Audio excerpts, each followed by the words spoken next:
5 most simple things yet very effective things that you must do in next 40 days to crack UPSC pre 2024 examination. ये बहुत simple चीज़ें हैं, पर कभी कभी लगता है ना कि काम हम कभी भी कर लेंगे, और याद रखिए वो काम हम कभी नहीं करते, क्योंकि हमें पता है कि हमारे पास वो लेवरेज है, वो टाइम है। जैसे आपको लगता है कि अरे ये तो पढ़ना है, ये तो हम कभी पढ़ लेंगे। याद रखिए वो चीज़ आप बहुत दिनों तक नहीं पढ़ते, क्योंकि आप टालते रहते, प्रोक्रेस्टिनेशन करते रहते। यही प्रॉब्लम है प्री की साइकिल में। ये जो सिंपल थिंग्स मैं आपको बताने वाला हूं, ये आप अगर करेंगे तो आप प्री को क्रैक कर पाएंगे, और ये बहुत इफेक्टिव चीजें हैं सर। पर क्या है ना, क्योंकि ये सिंपल हैं, सब लोग यही बोलते हैं, तो आप करते नहीं हैं।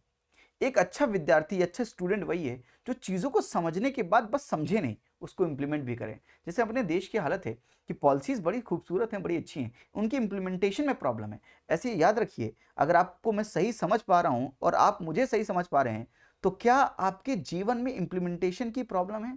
क्या आप जो शेड्यूल बनाते हैं उसको कितना इंप्लीमेंट कर पाते हैं? क्या ये कभी खत्म ना होने वाला शेड्यूल बना लेते हैं क्या? ये बहुत सारी प्रॉब्लम्स आपके पास होंगे।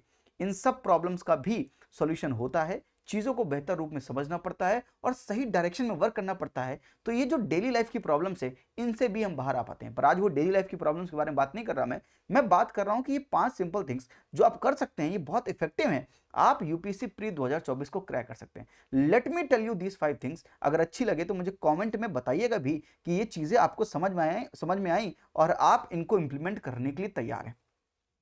फर्स्ट, सर रिवीजन, सब लोग कहते हैं रिवीजन करना चाहिए। मेरी बात समझिए, रिवीजन रिकॉलिंग होना चाहिए, रिवीजन करना है। पर क्योंकि प्रॉब्लम क्या आती है ना, क्योंकि हम बहुत बार पढ़ चुके हैं तो लगता है हाँ ये भी पढ़ा, ये भी पढ़ा, ये भी पढ़ा, ये भी पढ़ा। You lose that motivation to again go through the same thing, and this is the very crucial problems that the most student face. वो रिवीजन करते समय उनको बड़ा हेडेक होता है, यार कैसे रिवीजन करें। एक तो स्टैटिक का रिवीजन, फिर करंट अफेयर का रिवीजन। तो स्टैटिक का रिवीजन कैसे करें, करंट अफेयर का क्या करें?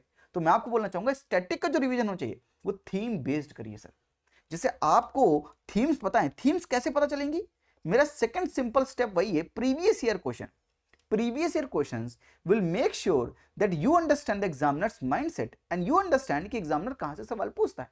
तो जब अगली बार रिवाइज कर, क्योंकि आप 3-4 बार तो रिवाइज कर चुके होंगे, 2 बार कर चुका होगा, कोई तो 10 बार कर चुका होगा, क्योंकि आप 2-3-4 सालों से तैयारी कर रहे होंगे। मैं मान के चल रहा हूं जो पहले अटेम्प्ट वाले हैं वो भी मेरी बात थोड़ा कम समझेंगे, लेकिन अगर वो बात समझे तो मैं आपको समझाना चाहूंगा, जो आपके सीनियर्स है, जिसे आप सीनियर्स कहते हैं, 2-3-4 सालों से जो लगे हुए हैं, वो भी तैयारी करते हैं, वो स्टैटिक को रिवाइज करते हैं, पर वो मोटिवेशन लूज करते हैं, क्योंकि लगता है कैसे सेम चीज पढ़े।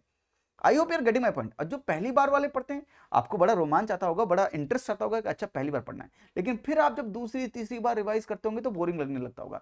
आई होप कि मैं आपको समझ पा रहा हूं। तो जो स्टैटिक है, इसको थीम बेस्ड रिवाइज कीजिए। और रिवाइज करने का मतलब है कि जैसे अगर आपको पता है कि मान लीजिए बुद्धिज्म जैनिज्म की थीम है, मान लीजिए विजयनगर अंपायर की थीम है, अगर ये थीम है तो आप एक ब्लैंक शीट ऑफ पेपर लीजिए, A4 शीट लिखिए। डू नॉट राइट कंप्लीटली, उसमें पूरे वर्ड्स कंप्लीटली नहीं भी लिखेंगे तो भी चलेगा, बट जस्ट माइंड में रिवाइज करते रहो और बोलते रहो कि अच्छा ये पढ़ा था, ये पढ़ा था, ये पढ़ा था, अच्छा इनके कार्यकाल में ये हुआ था, इनके पीरियड में ये हुआ था, इन्होंने ये इंपॉर्टेंट वर्क कराए थे, अच्छा ये आर्ट एंड कल्चर से रिलेटेड ये चीजें हैं, इस लिटरेचर से रिलेटेड ये चीजें इस पीरियड की, इधर इकोनॉमी ऐसे हुई थी, इधर पॉलिटी ऐसे हुई थी, सोसाइटी ऐसे इवॉल्व कर रही थी। Now by writing on a piece of paper, तो आपने लिखा कैसे होगा पीस ऑफ पेपर में? अगर आपकी राइटिंग देखो तो आपने ऐसे लिखा होगा, ठीक है, ऐसे ऐसे करके आपने लिखा होगा, हाँ ठीक है, ये। अब वो लिखा क्या है कुछ समझ नहीं आ रहा, किसी को समझ नहीं आ रहा, आपको भी अंत में समझ नहीं आएगा। पर when you are recalling and just writing things, then your brain is trying to recall things. आपका ब्रेन रिकॉल कर रहा है, तो रिकॉल में क्या है, वो आउटपुट की प्रोसेस है। मैं थोड़ा सा वक्त लेके आपको चीज समझाना चाहता हूं, समझिएगा। ये आउटपुट का प्रोसेस है। प्रॉब्लम हमारे साथ क्या होती है कि जीवन भर हमने सिर्फ एक प्रोसेस किया है, वो है इनपुट का प्रोसेस। जब हम इनपुट का प्रोसेस क्या है, इनपुट का प्रोसेस क्या है? आपने ये लेक्चर देखा, आपने मेरी बातें सुनी, तो आपके दिमाग में मेरी बातें गई। आपने कोई किताब पढ़ी तो किताब में जो लिखा है वो आपके दिमाग में गया, input into your mind.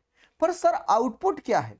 Output ये है कि जब आप उन्हीं चीजों को जो आपने पढ़ा है, जिन चीजों को आपने स्टोर किया है, उनको रिकॉल करें, उनको बुलाएं कि इधर आओ, मुझको याद है कि नहीं याद है। वो जो आउटपुट है, वो आउटपुट का प्रोसेस है जो आप रिकॉल करेंगे सर, और फिर रिकॉल करके अच्छा मैंने वहां ये चीजें पढ़ी थी, दैट इज आउटपुट। तो इशू क्या होता है एग्जामिनेशन में भी कि हम इनपुट के प्रोसेस को इतनी बार करते हैं कि हमारी ग्रैबिंग पावर, समझने की शक्ति, ये सब बढ़ जाता है, पर हमारे आउटपुट की पावर कम हो जाती है।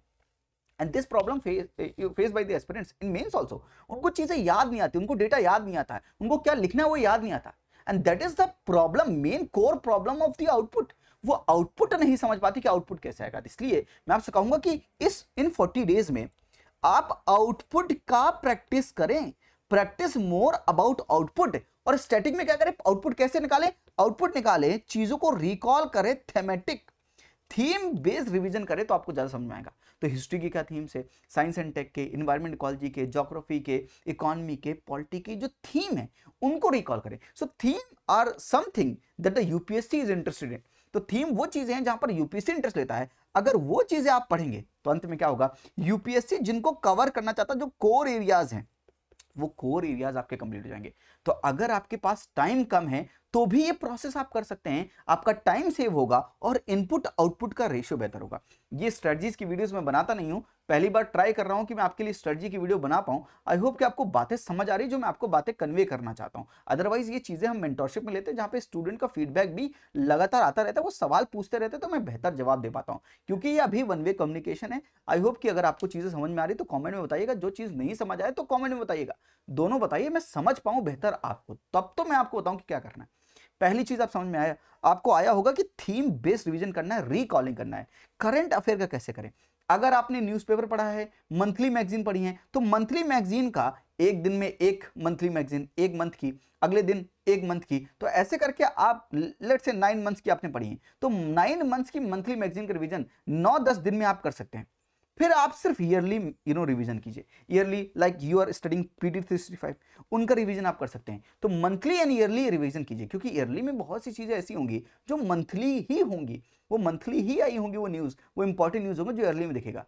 अगर जो माइंडसेट बिल्डर प्रोग्राम के स्टूडेंट है, मैं उनको 1-2-3 साल के कंपाइलेशंस, जो मोस्ट इंपॉर्टेंट टॉपिक हो सकते हैं प्रीवियस ईयर क्वेश्चंस के अकॉर्डिंग, एग्जामिनर के माइंडसेट के अकॉर्डिंग, उनको वो मिलेगा। लेकिन अगर आपके पास नहीं है, अगर आप माइंडसेट बिल्डर प्रोग्राम का पार्ट नहीं है, कोई बात नहीं, आपने खुद जो मंथली मैगजीन की होगी या जो पीटी 365 विजन क्या थी, अगर वो आपने किए, उनका प्रॉपर रिवीजन कीजिए। उनमें क्या पढ़ना है, बहुत सी स्टैटिक चीजें होती हैं, उनको हटा दिया करिए, क्योंकि वो आप पढ़ चुके हैं। करंट अफेयर पर फोकस कीजिए, कुछ नया हो उस पर फोकस कीजिए, कुछ एग्जामिनर बार बार इंटरेस्टेड हो उस पर फोकस कीजिए, उनके पूछे जाने की ज्यादा probability. I hope you are getting my point. तो कैसे रिवीजन करें, पहला स्टेप ये, रिकॉलिंग करें, स्टैटिक का थीम बेस करें, और करंट अफेयर का मंथली, ईयरली, या कुछ लोग मंथली कर सकते हैं या ईयरली कर सकते हैं, जैसी आपकी चॉइस है, जितना आपके पास वक्त है। अगर आपने मंथली नहीं किया तो सिर्फ ईयरली कर लीजिए, कम से कम आपको एक पूरे साल का ब्रॉड ओवरव्यू आइडिया तो लग जाएगा। अगर यूपीएससी एग्जामिनर सवाल पूछेगा, मेन एग्जामिनेशन में सवाल आएगा, तो यू कैन कनेक्ट समथिंग।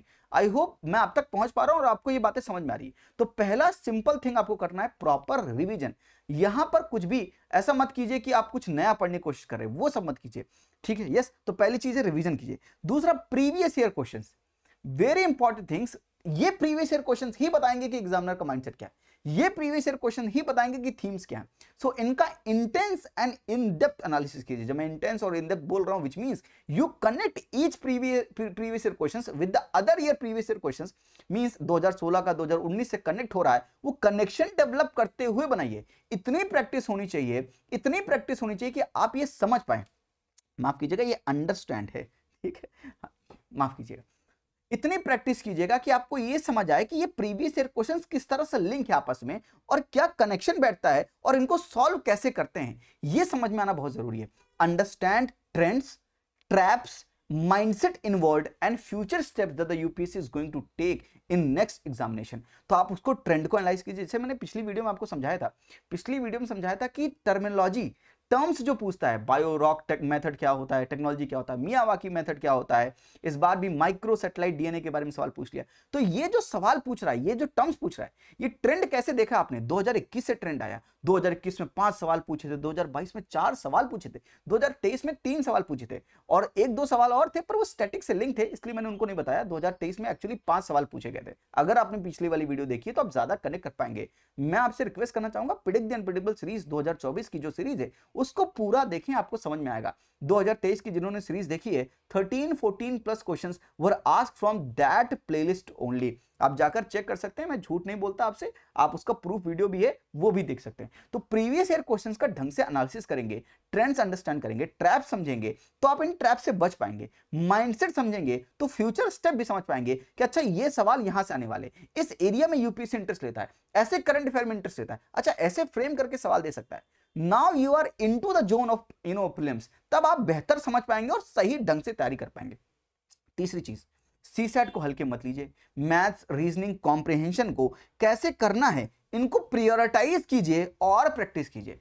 सबसे पहली बात यह है कि सीसैट क्वालिफाइंग नेचर का एग्जामिनेशन है, क्वालिफाइंग करना मुश्किल हो गया क्योंकि लोग ये समझ नहीं पा रहे। मैं आपको अंदर की बात समझा रहा हूं, लोग इंट्रोस्पेक्शन नहीं करते। पहली बात तो स्टूडेंट्स, मैं आपसे कहना चाहूंगा अगर आप एक सीरियस स्टूडेंट है, इंट्रोस्पेक्शन करना शुरू कीजिए। आपको समझ में आएगा कि जो 80 क्वेश्चंस होते हैं उसमें अगर आप 35-40 क्वेश्चंस छोड़ भी दें तो सवाल 40 का है। आप अगर 40 क्वेश्चंस भी अटेम्प्ट करेंगे तो आराम से आपकी कट ऑफ पार होगी, आराम से सर।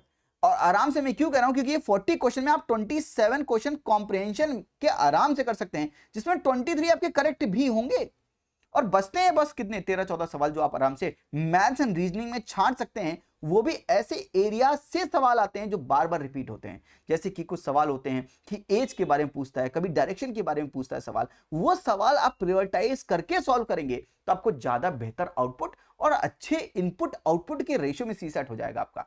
अदरवाइज सीसैट में फिर अगर लेंथ टू ब्रेथ पढ़ने जाएंगे तो बहुत कुछ है।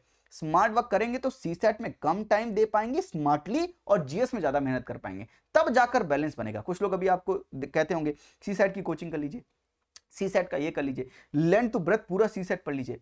बड़ा मुश्किल हो जाएगा क्योंकि उनको भी रिवाइज करना, फिर जीएस के लिए भी टाइम देना, तो वो टाइम मैनेजमेंट एक प्रॉब्लम हो जाता है। लेकिन मैं कहूंगा सीसैट को उतना डिफिकल्ट ना समझे, अगर आप सही ढंग से इसको अप्रोच करेंगे तो आप प्रायोरिटाइज भी कर पाएंगे on the day of examination also और पहले ऑल्सो, और सही ढंग से प्रैक्टिस भी कर पाएंगे। तो मैथ्स, रीजनिंग, कॉम्प्रिहेंशन में प्रायोरिटाइज भी कीजिए और ढंग से प्रैक्टिस करेंगे तो सीसैट में पक्का क्वालिफाई होंगे। तो ये तीसरा स्टेप याद रखिएगा, ये तीसरी मेरी एडवाइस याद रखिएगा, सीसैट में फोकस किस तरह से देना है, प्रायोरिटाइज करना है। चौथी चीज जो मैं आपको कह रहा था, कोई भी नई चीज मत पढ़िएगा इस समय पर। अगर कोई भी चीज नई चीज पढ़ेंगे उसको फिर रिटेन करना, उसको रिवाइज करना, वो बर्डन बनने लगेगा। तो जो आपने पढ़ा है C = C, कनकर = कंसोलिडेशन, ओझा सर का मंत्र आपने सुना होगा, कनकर = कंसोलिडेशन। अगर आपने जो चीज जीत ली उसको कंसोलिडेट कीजिए। तो ओझा सर एक हिस्ट्री के बढ़िया टीचर हैं, उन्होंने अपने वीडियो जरूर देखी होंगी, उन्होंने अपने एक लेक्चर में कहा था कि जब राजा क्या किया करते थे, राजाओं में एक पावर थी, अच्छे राजाओं में पावर थी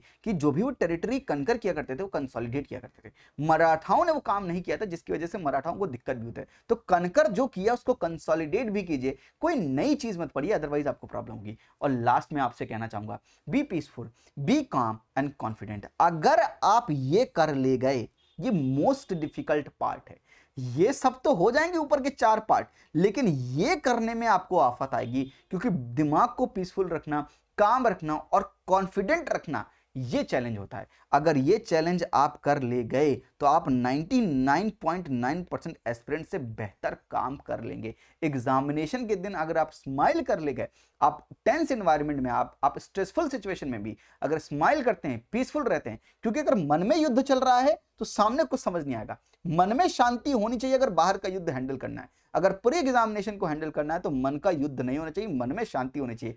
स्टिल लाइक वाटर, इतनी शांति होनी चाहिए कि एकदम अगर कोई थोड़ा सा भी डिस्टर्बेंस है तो आपका माइंड रिकॉग्नाइज करे। तो बी पीसफुल, बी काम and be confident in this next 40 days and you will be able to crack UPSC pre examination. I hope कि ये 5 चीजें आपको हेल्प की होंगी। मैंने पहले ही बोला था ये these are very simple things कि रिवीजन करना है, प्रीवियस ईयर क्वेश्चन, CSAT, नई चीजें नहीं पढ़नी है, और ये काम, ये पता सबको है पर करते कितने लोग हैं। मैं आपसे कहूंगा ये पता है आपको, मैंने आज बता भी दिया आपको, मैं आपसे कहूंगा इंप्लीमेंट करने में फोकस करो।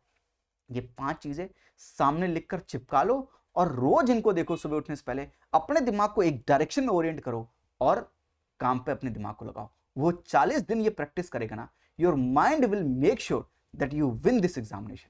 बस अपने आप को ये कहिएगा, हार नहीं मानूंगा, रार नहीं ठानूंगा, जब तक नहीं होगी लक्ष्य की प्राप्ति तब तक नहीं रुकूंगा, हार नहीं मानूंगा, रार नहीं ठानूंगा। आज के लिए इतना ही।